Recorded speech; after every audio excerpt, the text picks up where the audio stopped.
Good evening.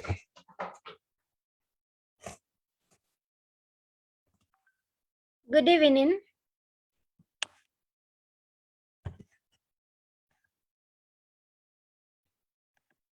Good evening.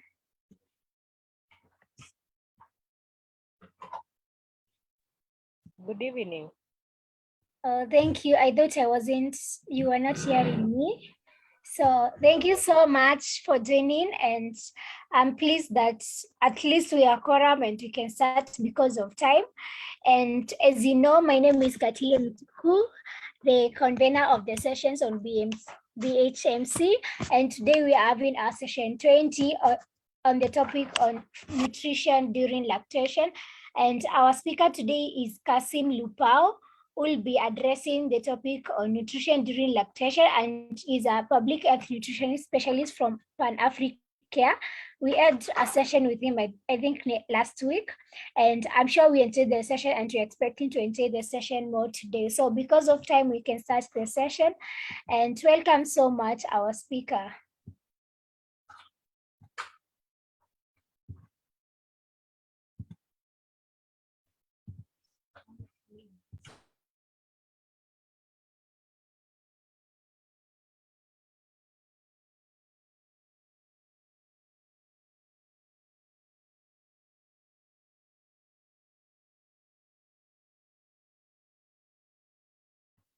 For those who are following us also in Facebook, welcome so much.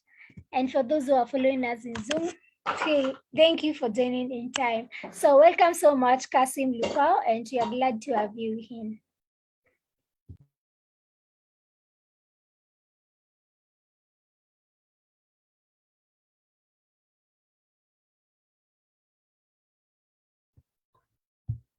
Yes.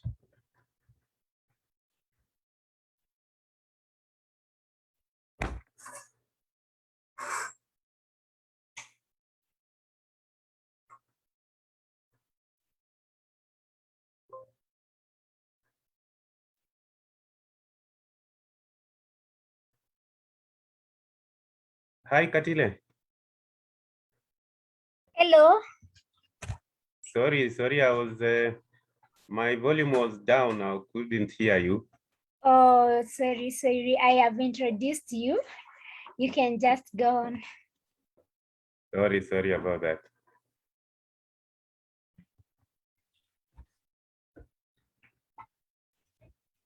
Okay.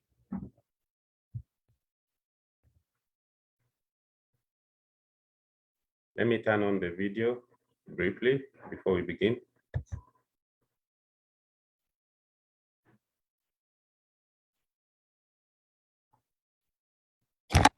Okay, good evening, everyone. Good evening. Okay, so welcome to the 20th session of our training. And as you've been told, my name is Kassim Lupao. By profession, I'm a public health nutritionist working for an NGO called PanAfricare, Kenya. I'm happy to be hosting this session today. I know last time we went through the topic dealing with breastfeeding and cup feeding, and I hope you enjoyed the session. And today we are continuing with another topic, which is feeding for lactating women. Okay, so allow me to share my screen so that we proceed.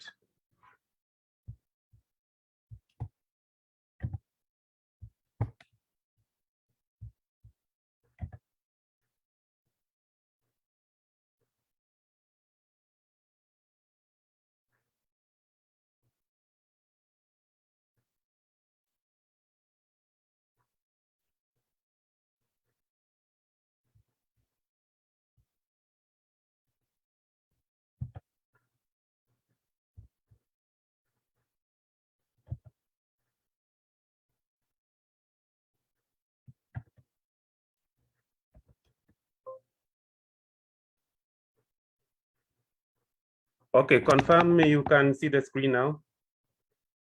Yes, it's visible. Okay, so our 20th session is about nutrition for lactating mothers, or basically what we call the breastfeeding mothers. Okay, and in our lesson today, we are going to cover a little bit of a background on nutrition for for lactating mothers or breastfeeding mothers. We're also going to look at the food groups for maternal nutrition, and finally, now delve into the finer details of nutrition for lactating mothers. Okay, so a little bit of a background. We find that a mother who is breastfeeding is supposed to take in a diverse diet. And the more food groups women eat, the more they are likely to meet their micronutrient adequacy. I think at this point in time, I want to inform you that these days we don't talk about balanced diet. We moved away from talking about a balanced diet, and now we mainly talk about the food groups. Yeah. So we have food groups for maternal nutrition, and we also have food groups for children. So for maternal nutrition, we have 10 food groups, and for children, we have 7 food groups. Okay, I think that's now sets the stage for us. And we also need to know that Food and Agriculture Organization, that is FAO, together with other stakeholders, have recommended that women consume at least 5 food groups out of the 10 per day. Because I've mentioned about maternal nutrition, we have 10 food groups. Therefore, on each day, a mother should consume food from at least 5 food groups per day. Okay, so for adequate dietary diversity, several foods are grouped together. Okay, and the more diverse a diet is, the more adequate it is in terms of micronutrients. Okay, now let us move on and look at the 10 food groups. Because I've mentioned that nowadays we don't talk about a balanced diet, but we talk about food groups. And these are the 10 food groups for maternal nutrition. Number 1, we have a group of grains, grain products, and all other starchy foods. So that is the first group. And then the second group consists of legumes, pulses, for example, dried beans, peas, lentils, and so forth. The third group consists of nuts and seeds. Sorry, the fourth group consists of dairy and dairy products. The fifth group consists of flesh foods, for example, beef, poultry, fish, etc. The sixth group is that group of eggs. The seventh one is dark green leafy vegetables. The eighth group is other vitamin A rich fruits and vegetables. The ninth group is other vegetables. And the 10th group is other fruits. Okay. Now, let us look at each of these 10 food groups and the food sources and the benefit for each of these groups before now we narrow down to the key messages. Okay. The first group consists of grain products, and other starchy foods. And this can come from foods like maize, wheat, bread, sorghum, millet or cassava, potatoes, and green bananas. So these are just but a few examples, okay? And what is the benefit of this food group? This food group provides energy and important minerals such as iron and calcium. Whole meal cereals are healthy and contain more nutrients. Yeah, that's why it is recommended that people take whole meal foods. So refined foods are not very good, okay, because they come along with their fair share of challenges, including constipation and all that. Okay, the second group consists of pulses. And when we talk about pulses, these include food sources like beans, lentils, chickpeas, cowpeas, and many more others. And what this food group does is that it is a good source of protein, energy, minerals, and vitamins. And the next group is that of nuts and seeds. And for nuts, we have examples of cashew nuts, almonds, walnuts, Brazil nuts, and many more. And the group of seeds, we have sunflower, pumpkin, simsim. These are just examples of the seeds, okay? And this group, what it does, it is a good source of protein, energy, minerals, vitamins, and other healthy fats. And then we have dairy. And examples of the sources from this group, we have fresh milk, yogurt, cheese, butter, mala, which is sour milk, and many more. And the dairy group is rich source of calcium, which is important for healthy bones and teeth. And then we have the next group of flesh foods. For instance, beef, goat, lamb, mutton, etc. We also have poultry like chicken, duck, turkey, etc. And then we have fish like tilapia, tuna, sardines, omena, etc. And we also have chicken, duck, quail. Oh, sorry, that's a different group. So yeah, I'm coming to that shortly. So the group of fleshy foods are important sources of protein, energy, minerals such as iron and zinc, and they also contain vitamins, okay? And then eggs. So we can have eggs from chicken, duck, quails, and many more. And the eggs are good sources of protein, minerals, and vitamins. And then we have dark green leafy vegetables. So these are vegetables like cassava leaves, pumpkin leaves, amaranth leaves, spinach, kales, and many more. So these dark, dark green leafy vegetables contain a variety of vitamins and minerals which protect you and your baby. That is because we are talking about a mother who is breastfeeding.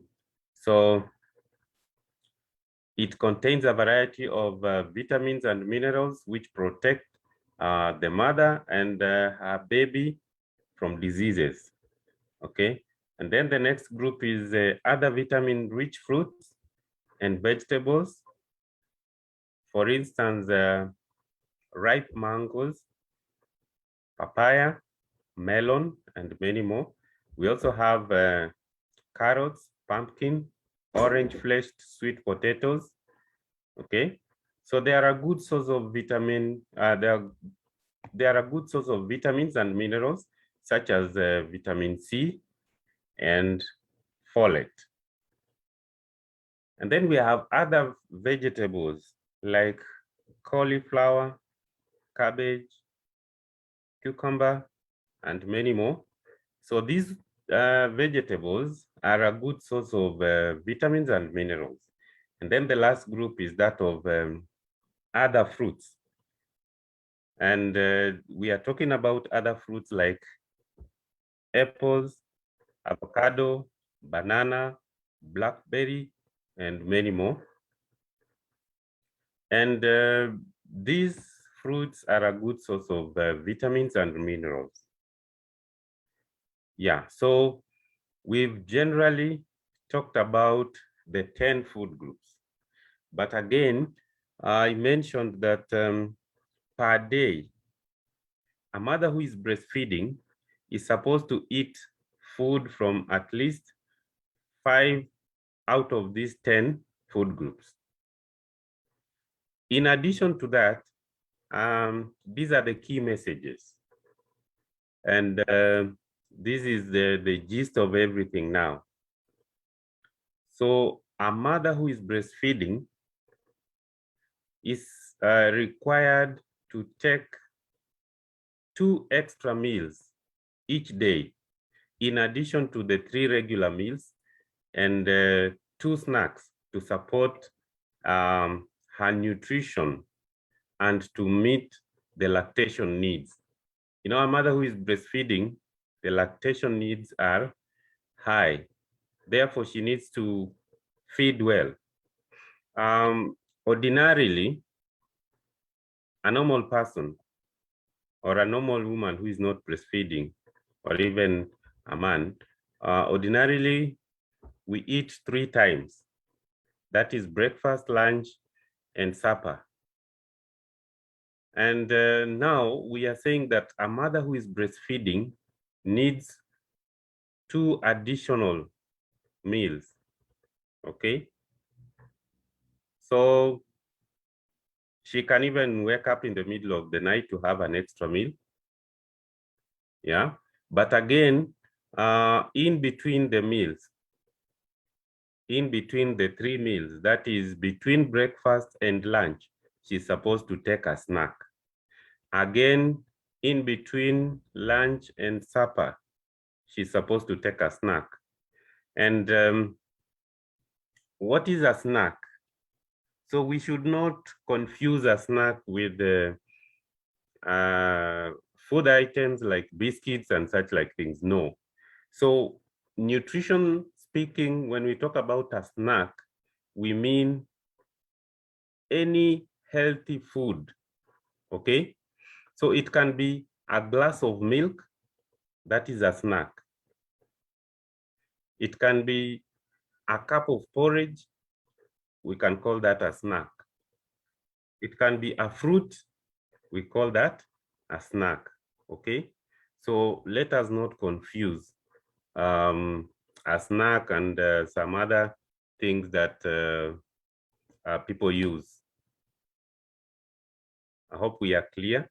So a mother who is breastfeeding, she needs to take breakfast, lunch, and supper. And then in between breakfast and lunch, she should take a snack. And we are saying a snack is any healthy food. It can be a glass of milk, a cup of porridge, and a fruit. Yeah, any type of food, so long as it is a healthy food. Okay. And then in addition, she requires 2 other extra meals. And I said this mother can even wake up in the middle of the night and take another meal, an extra meal. So long as in 24 hours, this mother is taking 3 meals, main meals, that is breakfast, lunch, and supper, and then 2 other extras. So the 2 extras can be lighter meals, okay? So that is one key message we need to take from this. And then each of the meals that a mother who is breastfeeding is taking,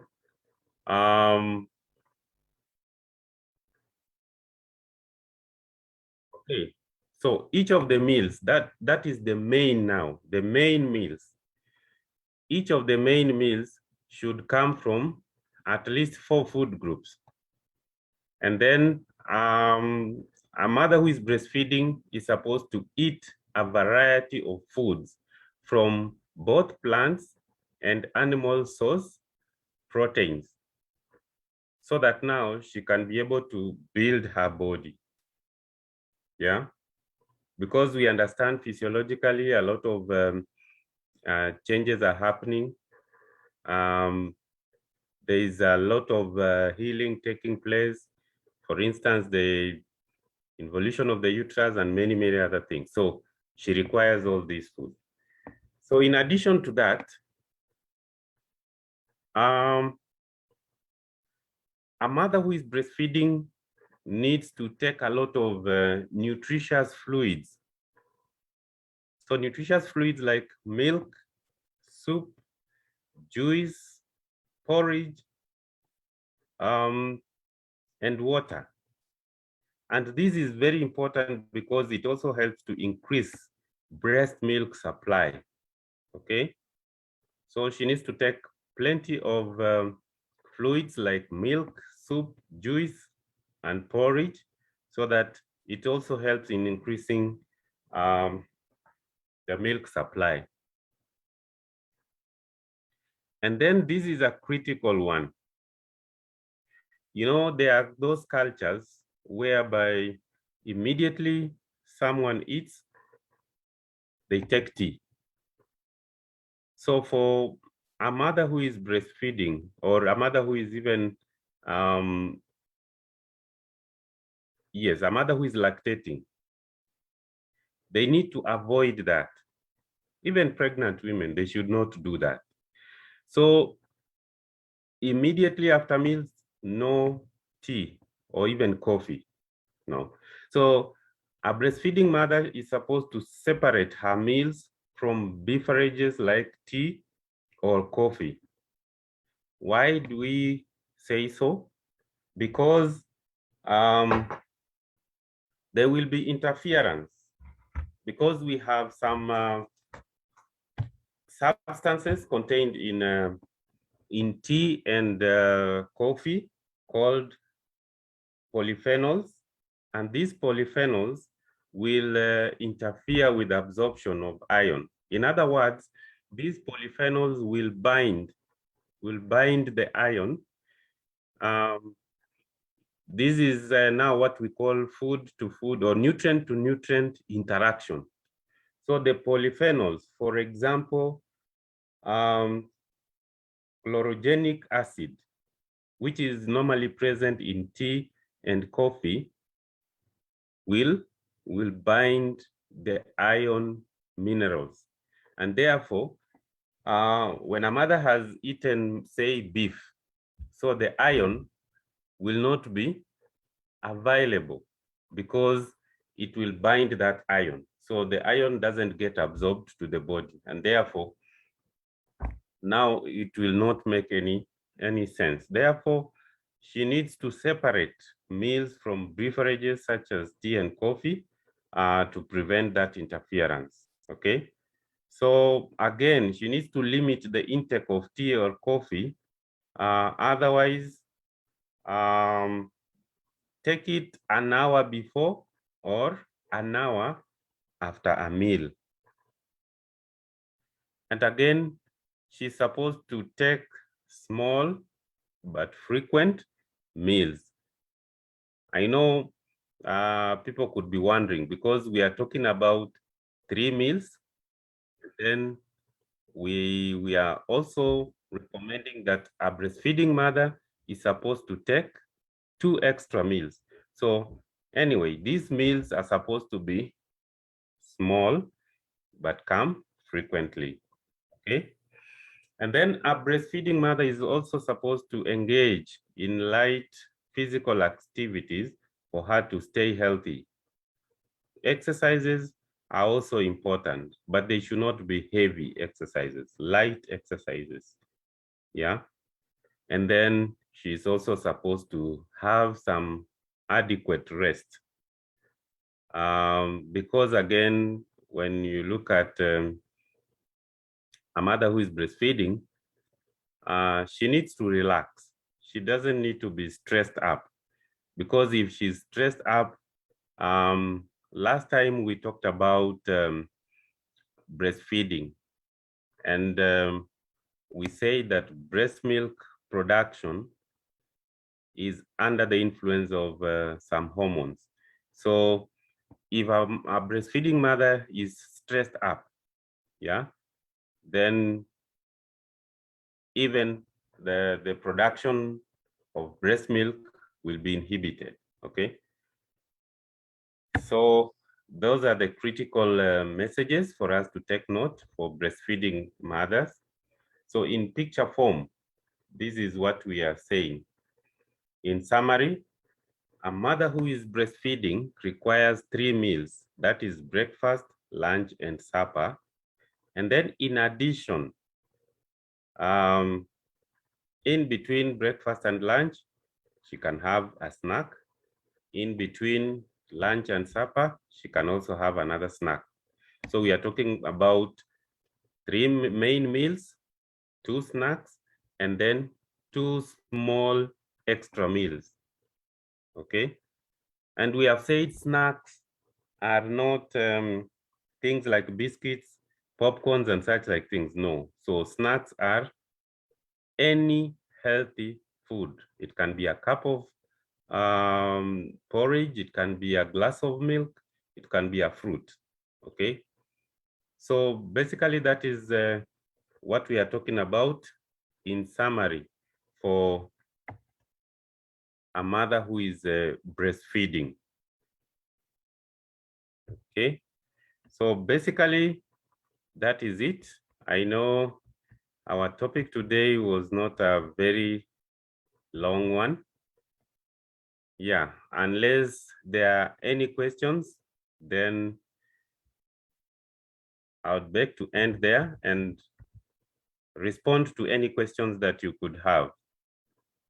Thank you so much. Thank you so much, our speaker, for that wonderful session on nutrition for breastfeeding. As you have heard, what I've got is that a breastfeeding mother should take the 3 main meals plus snacks, that is nutritious, healthy food in the breaks between the 3 meals. So I'm so glad with that, and I've really learned a lot. So from the participants, I don't know if someone has a question. Jacqueline Oma is saying the session was nice. Thank you. Anyone who has a question?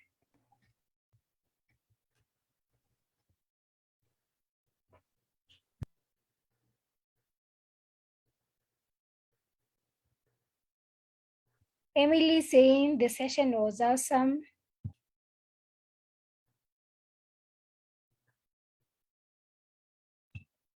We have a question from Jacqueline. She's asking, is it good for a lactating mother to take chilies? Okay, so there is no any contradiction or contraindication, that is. If a mother enjoys her food with chili, there's no problem. She can go on and yeah, cook her meals with chili, or even use the chili that is added to food. So there's no any contraindication. Thank you. I think, Joshua, Aoma, you understood that. So thank you so much for that answer. Even I say, she has a question, not for breastfeeding mothers, but for the infant. When giving them porridge once after they have weaned, can you mix it with milk or other nutrients can you mix it with milk, or there's nutrient interaction? Okay, so yeah, I know for children there are methods of enriching their food, and if we have time, we can discuss about that some other time. However, I want to mention this, that yeah, so what is important, because I know there is a habit which now as nutritionists we try to discourage. So like now the key thing about the porridge is now the cereals that have been used in preparation of that flour for the porridge, you should not use so many cereals. You know, there are people who use millet, they mix millet, sorghum, maize, they put groundnuts, they grind omena and all those things. That is what we discourage. So when you bring all those things and add milk, then definitely there's going to be nutrient interaction, okay? And again, mixing all that, again, the grains or the cereals, the outer coat also has something we call phytates. And these phytates are the ones that also will help, will contribute a lot in terms of binding the nutrients. Therefore, if you are using only flour from one cereal, then it's okay. You can add the milk. But what we really discourage is mixing so many things. So that is not a good practice. Yeah. So I hope I've answered your question.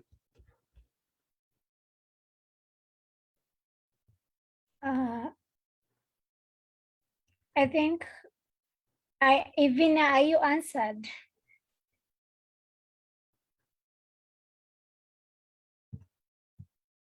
Yes, she's saying yes. So Esther is asking if a lactating mother consumes alcohol, will it affect the baby too? Yes, it will. So a lactating mother should not consume alcohol. Alcohol is not encouraged at all, at all.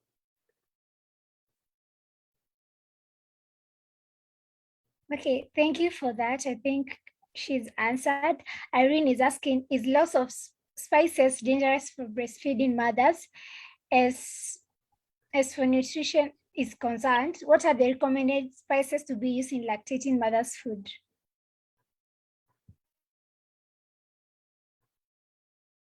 I think the same way I talked about chili.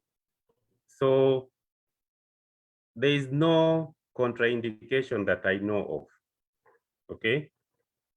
So a mother can enjoy any spices she's used to. So there's no any contraindication that I know of spices that maybe a lactating mother should not use. No. Thank you for that. I think, Irene, you answered. For those who are in Facebook, I can't see any question from the chat box. Irene is saying the session was short and sweet. Esther, well understood. Thank you. I think that's all I can see from the chat box. So I don't know. Is there anyone who wants to ask a question? You can just unmute or raise your hand and then I'll give you opportunity to ask your question.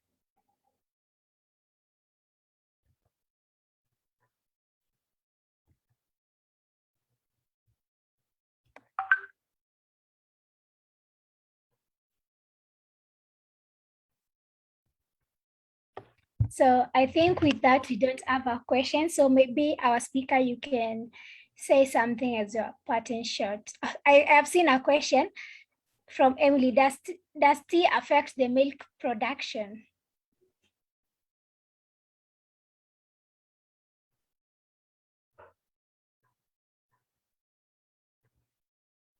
Sorry, come again. Does tea affect the milk consumption? Consumption, production. I don't know what Emily is meaning.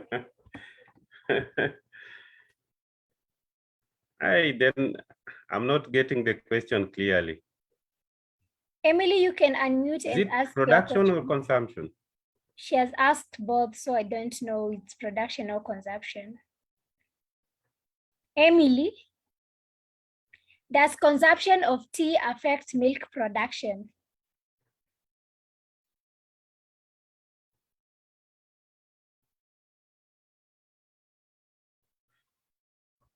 Okay, production.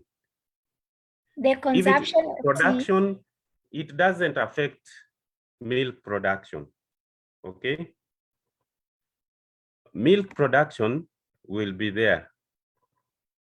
But maybe now when we talk about the quality of milk, but the most important thing we were talking about,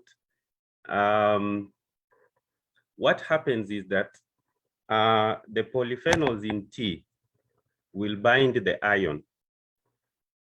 And if now the polyphenols bind the iron, it means that the quality of milk that will be produced will be very low in iron, or simply there will be no iron in that milk. And you know, the baby will get that iron. You know, there are those iron gaps that need to be filled by breast milk for the baby. And therefore, that is the danger. So the baby will not get that iron. But it doesn't mean that taking tea will affect milk production. No, production will just be okay. But in terms of the quality of that milk, that's the challenge.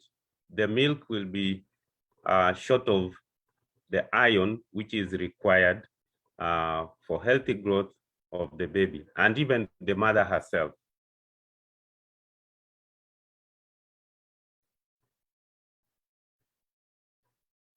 I hope I've answered your question. Yes, she has said, well noted, doctor. Yeah. So Okay. I think with that, I don't see any other question. And with me, the session was awesome and I really understood everything. So back to you, our speaker. Maybe you can give your parting shot. Okay. So thank you so much. It has been awesome hosting this session. And I hope we are going home with the key messages. Yeah. And the key message is, number one, we are not talking about a balanced diet for a mother who is breastfeeding. We are talking about 10 food groups. And each day, a mother should consume at least food from 5 out of the 10 food groups. That's a critical thing that we should go with.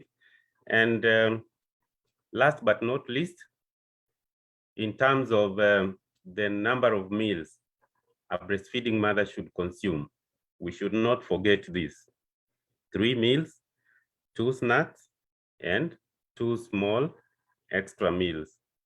So basically, if we pick that message, then we are good to go.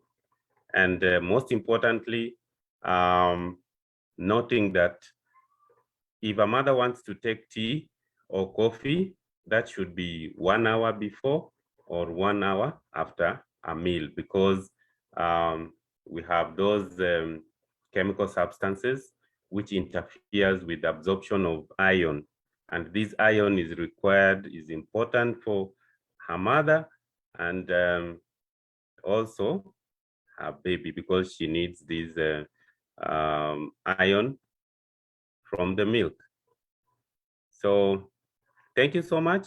I look forward to having another session with you if an opportunity will be there. And have a nice evening.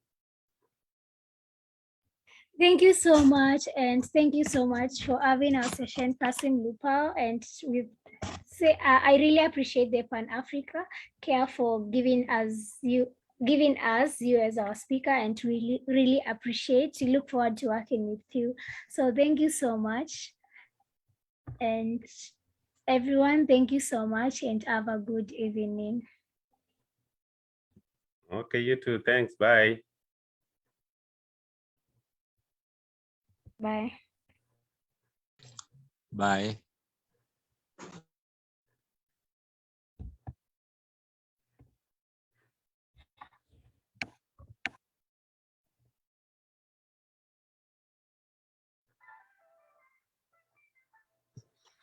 Bye.